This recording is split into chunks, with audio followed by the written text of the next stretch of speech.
লাইফস্টাইলটা তোমার সাথে শেয়ার করি। সো আর ভিডিও কোনোদিন করবো না ভেবেই নিয়েছি। গুড মর্নিং সবাইকে, welcome back to my channel, welcome to new blog. তো দেখো সকাল সকাল ঘুম থেকে উঠে ছেলেকে স্কুল তো পাঠিয়ে দিয়েছি, আর আমার আজকে চা খাওয়াও হয়ে গেছে, চা শেষ। আর আমাদের এখানে এত ঠান্ডা পড়েছে, কালকে বাধ্য হয়েছি লেপটাকে নামাতেই, বালাপুষার কাজ হচ্ছে না, তাই লেপটা নামিয়েছি। অনেক 3-4 বছর পর লেপ নামালাম, মানে এত ঠান্ডা কন্ট্রোল হয়ে যাচ্ছে না। তো যাই হোক, বিছানাপত্র উঠাবো, কাজকর্ম শুরু করবো। তো চলো বেশি বকবক না করে আজকের কাজকর্মগুলো শুরু করি, আর সাথে ব্লগটা তোমরা দেখতে থাকো। আশা করছি আজকের ব্লগটা ভালো লাগবে।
সব কমপ্লিট হয়ে গেছে। এবার মা কি সবজি কেটেছে সেগুলো চলো দেখে নিই। তো এখানে দেখো পালং শাক কাটে একদম কেটে কুটে ভিজিয়ে রেখেছে, আর এখানে দেখছি ডুমো ডুমো করে লাউ কাটা আছে, এটা দুপুরবেলা লাউয়ের ডাল হবে, আর এখানে লাউয়ের খোসা ভাজা হবে পোস্ত আর কালো জিরে দিয়ে, আর এখানে আটাও মেখে রেখেছে এটা আজকে সকালের জন্য। চলো রুটিটা আগে করে নিই।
তো আজকে সকালের মতো পেট পুজো কমপ্লিট, এবার রান্নাবান্নাও মোটামুটি এগিয়ে এসছে।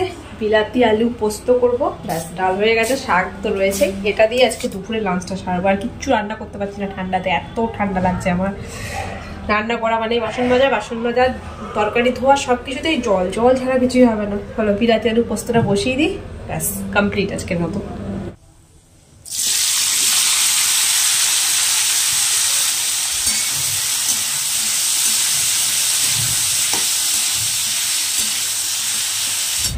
11:30 মতো বাজছে। আমার তো রান্নাবান্না কমপ্লিট। ভাবলাম না আজকে একটু ভিডিও বানানো যাক, হাতে সময় যখন আছে।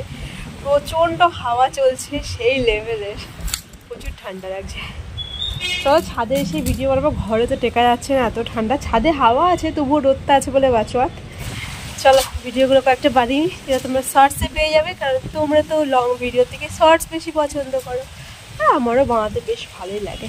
চলো এবার একটু ভিডিও বানিয়ে নিই, দেন দেখা হচ্ছে দুপুরে।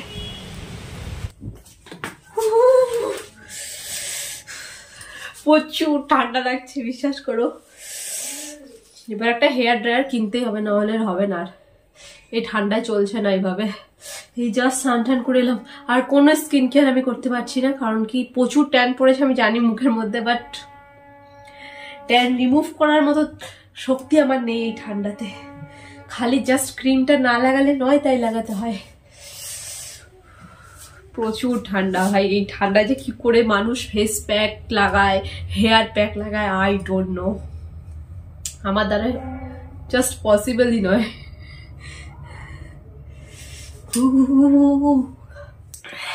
গুবলু চলে আসলে ওকে স্নান টান করিয়ে খাইয়ে নিয়ে বেরিয়ে পড়বো রেডি হয়ে। এরপর আর 1 সেকেন্ড টাইম নেই। চলো এবার একটু রোদে বসি, না হলে নিউমোনিয়া হয়ে মরবো একদম নিঘাত।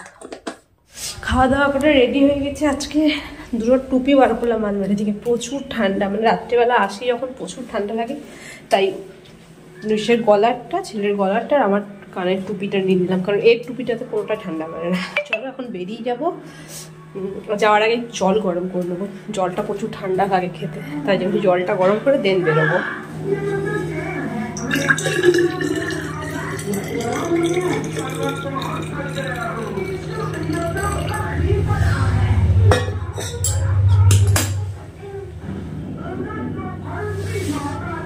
ঠিক আছে,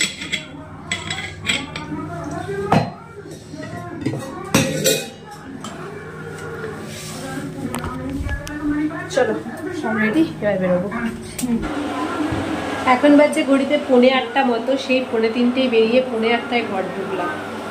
এই জাস্ট এখন এখানে ছেলের জন্য ডিম সিদ্ধ বসিয়েছি। হ্যাঁ, এতক্ষণ আমি ছিলাম জেঠুর বাড়িতে, ওখানে খাওয়া দাওয়া করলাম, গল্প করলাম। ওটা একটা কোয়ালিটি টাইম পার্সোনালি, তো ওটা আমি ব্লগের মাঝখানে আনি না সবসময়, কারণ আমি এখন একটু গল্প করে রিল্যাক্সে থাকি, সেই কারণে ওটাকে আমি তখন আর ভিডিও ইচ্ছা করে না, তখন একটা গল্প করি। তখন ওখানে গল্প করে একবারে ছেলেকে নিয়ে বাড়ি আসলাম। তো যাই হোক, যেটা বলার মেন ইম্পর্টেন্ট কথা, এতক্ষণ পর ইউটিউব স্টুডিওটা খুলে দেখলাম, কালকে একটা ব্লগ করেছিলাম, সেটার ভিউজ এসছে 44টা বা 45টা। এরকম করে জাস্ট ইচ্ছা করে না, বিশ্বাস করে একদমই ইচ্ছা করে না ভিডিও করতে। সো আর ভিডিও কোনোদিন করবো না ভেবেই নিয়েছি। হ্যাঁ করবো, যে স্পেশাল কোনো অকেশান বা স্পেশালি কিছু হলে তো সেগুলোকে সুন্দর করে একটা ভিডিও বানিয়ে রেখে দেবো স্মৃতি হিসাবে। বাট এমনি আর কোনো ব্লগ করবো না, ডেলি ব্লগ। কারণ তোমরা ডেলি ব্লগ চাও, কিন্তু ডেলি ব্লগ দেখো না। যদি তোমরা দেখতে তাহলে 40টা ভিউজ আসতো না, কারণ এতগুলো সাবস্ক্রাইবার্স, এতজন শর্টস দেখছো কিন্তু ব্লগ দেখছো, কিন্তু ব্লগটা শুধু বানিয়ে এত সারাদিন কষ্ট করার পর ব্লগ এডিট করে ব্লগ পোস্ট করা ভীষণ কষ্ট হয় আমাদের। তো প্রতিদিন এইভাবেই চলছে, আর এক্সট্রা করে কিছু দেখার নেই। আমি আমার সিম্পল লাইফস্টাইলটা তোমার সাথে শেয়ার করি। আমার কোনো বড় এত টাকাও নেই, আমি প্রতিদিন শপিং করি না, সেই নিয়ে ভিডিও করিও না। তো সেই কারণে আমার ব্লগ অনেক কারোর ভালো নাও লাগতে পারে, তো তাই জন্য ব্লগ আমি করবো না ভেবেছি। যাই হোক, চলো আজকের ব্লগটা এই পর্যন্ত থাক, দেখা হচ্ছে নতুন কোনো সময়, নতুন কোনো দিন। ততক্ষণের জন্য সবাই খুব ভালো থাকবে, বাই।